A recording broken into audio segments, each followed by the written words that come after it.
Hello everyone, Dinky Boot Jeet Kune Physiology and more, and today is day 2 of forearm training for everyone. So I'm going to get into a little bit of the strength side of it today. Okay, now obviously you always want to do a thorough warm-up. I'm planning warmed up. See, I'm sweating. I actually just got finished with my training. I actually did some forearm training today, and I'm actually going to show you what I did. Give you a little, just different options as far as different things. Now, just a key component, like I mentioned previously in pretty much all my strength training videos, is time under tension. Time under tension is crucial to getting the maximum strength gains. Always want to maximize. You maximize your speed, you maximize your strength, you maximize your conditioning. And one of the best ways to maximize strength is time under tension. And some of you might wonder, okay, why is that? Honestly, mainly because you are literally, the time under tension, you are literally having constant tension on your muscles for an extended period of time, and fighting the negative or the eccentric action, those of you who are more familiar with the terminology, okay, when you fight the negative or fight the eccentric action, what happens is you're actually pushing the most amount of force into that muscle. So when you're actually pushing the most amount of force into the muscle over an extended period of time, that is going to give you much more strength gains over a period of time, quicker strength gains. But if you do it honestly, as long as you don't overdo it and you do it properly, obviously you always want to make sure you stretch, you recover properly, things like that, and make sure that you're conditioned for the actual type of exercise you're doing. Then you can get some serious strength gains. Okay, so a couple different types of warm-ups. Main warm-up I do is I take my kettlebell. Why a kettlebell? Because you can go like this, and this is very good for warming up your wrists. I usually do about 14 to 15 times back and forth, so that's 1, 1, 2, 2. Okay, and after that, right after that, what I do is I go like this, and I do a partial wrist curl. So I'll go 1, boom, 2, and I'll do that 6 times. And of course, you want to switch hands as well, do the same thing. Okay, that is going to primarily focus on warming up your forearms. Okay, and then after that, now I do other things because I do a thorough upper body warm up before my training, but we're just going to skip right to the forearm aspect. Okay, so with that, another thing I do right after that, basically, it literally is at the end of my warm up, is this. Those of you who don't already have one, these are very easy to make. You just need a couple weights, one weight. This is actually 2.5 pound weights, so a total of 5. Just tied some rope around here. Definitely recommend getting some strong rope. This rope's a little frayed. I've had this one for quite some time.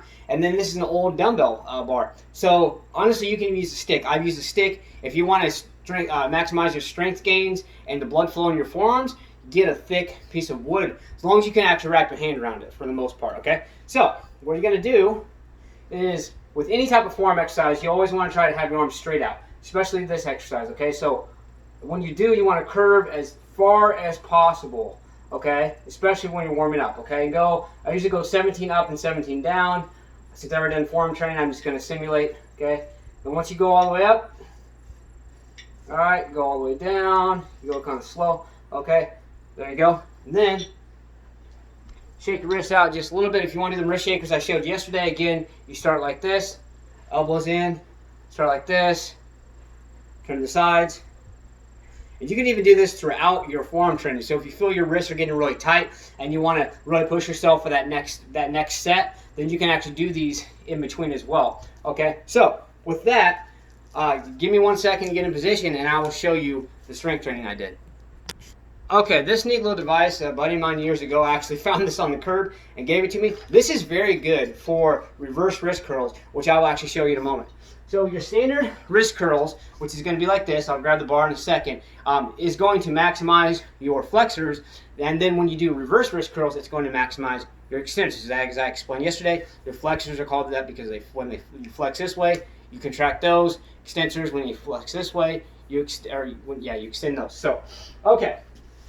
So when you're doing your exercises here, find something to sit on. I use a footstool. I'm short, so I can get away with it. All right. What you want to do is you literally go like this, okay? And when you grab it, I'm going to show you this way actually. Let me change positions here. I thought that'd be a better angle, but obviously it's not. So, all right, what you want to do is you want to grab your wrists, not centered, but a little bit off center, not off center, sorry. Not quite center, but just about, I would say, close to shoulder width apart. And what you want to do is you want to come down here and you want to let your wrists hang. That's your beginning position. Now, breathe in as you come down and breathe out as you go up. When you do it, you want to squeeze for a second, come down slow, fight the negative, fight the eccentric action. Back up. Okay, do those. Okay, start off with some decent, slightly lightweight, just kind of get familiar with it, and then as each set goes, you can add weight or you can just continue the rep. Okay, so then immediately with no rest whatsoever, you're going to grab whatever it may be. You can actually just with the regular bar, but this is what I use for your reverse wrist curls. Okay, same starting position here. Breathe in, breathe out. And when you do this, you want to maximize on the squeeze at the top. It's going to be very easy to bend your elbows. Your elbows are going to bend no matter what. You want to try to minimize the bending of the elbow.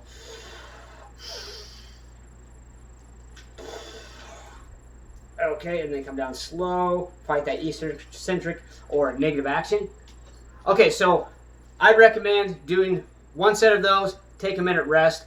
And then do a second set just to see how you feel. And then after that, take a minute rest. And if you want to, you can add some weight. Okay, and then take a minute rest. Do your time under tension. For time under tension, same basic concept. What you're going to do here.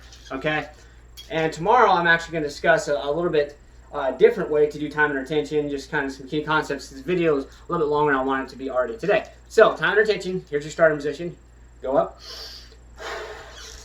Now, get a good squeeze and then come down slow. 1, 2, 3, 4, 5, 6, 7, 8, 9, 10. Hold for 13. I'm not going to go through the full movement. Hold because I've already done these. Hold for 13 and then come after the 13. Come down 7 slow. 1, 2, 3 till you get to 7 and then back up. Boom. Grab your other for your reverse wrist curls. Here you go. 1, 2, 3, 4, 5, 6, 7, 8, 9, 10, whatever. Okay, and then right about here, and then hold it for 13 and down for 7. Come up, get a good squeeze. Okay. After that, I highly recommend doing some type of speed training so you don't lose that speed. Even me, a little guy,